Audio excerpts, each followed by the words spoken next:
Fala pessoal, dando continuidade aos nossos informes de esguicho. Hoje nós vamos falar um pouco sobre o esguicho regulável, conhecido como esguicho de neblina também. Esse esguicho ele tem essa característica justamente por ele projetar a saída dessa água em formato de neblina ou em formato de chuveiro.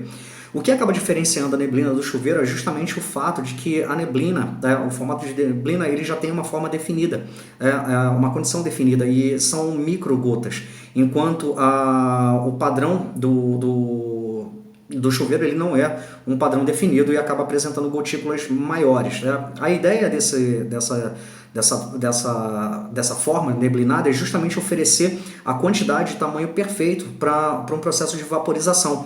E dentro desses tipos de esguicho aí, nós vamos ter alguns tipos, né, que seria o esguicho de vazão variável, o esguicho de vazão fixa e o esguicho automático.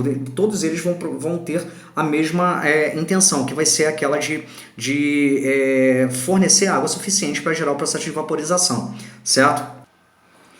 Uma das vantagens desse esguicho é que ele oferece 3 formas de projeção de água diferentes. Então você tem uma meia abertura, onde ela tem uma variação de 15 a 45 graus de abertura do esguicho, devido à regulagem dele, e você tem uma abertura total que vai ter uma variação de 45 graus até 80 graus. E da mesma forma você também encontra nele o jato liso, que ele é bem parecido com o jato do agulheta, só que a diferença é que ele é oco, ele é um jato oco, ele não tem a solidez que o aguleta tem, não podendo assim ser chamado de jato sólido. Ele poderia ser chamado de jato compacto, certo? Mas não sólido.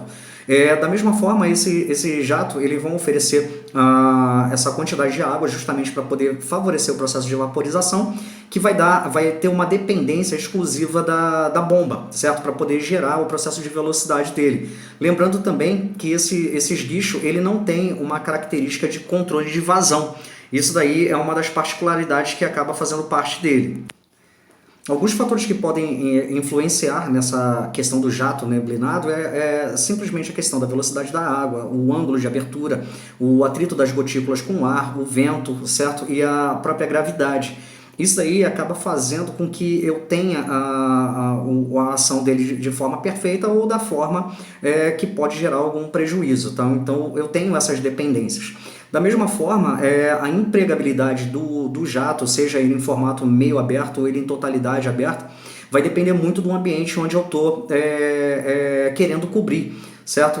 Lembrando que o jato meio aberto ele não dá a capacidade de uma abertura de uma cobertura total dentro de um ambiente, e possivelmente ele também vai gerar uma carga maior de água, podendo não favorecer essa vaporização que é exigida, enquanto uma abertura total do esguicho, ele consegue fazer uma cobertura aí aproximadamente de 4,5 metros por 4,5 metros, na verdade 4,600 por 4,600. E isso daí ele consegue dar uma cobertura total dentro de um ambiente da forma de vaporização exigida.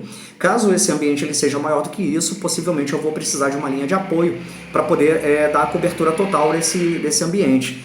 Então, ele tem os seus benefícios. Hoje são os esguichos mais comuns de serem encontrados e que dá a condição de você oferecer um combate técnico, não apenas jogar água e você ter uma proximidade maior com o fogo, certo? Bom, essa daí é a dica de hoje. Falamos sobre o esguicho regulável e vamos dar continuidade. Se você gostou, curte aí e dá uma curtida, compartilha, vamos divulgar a informação, certo?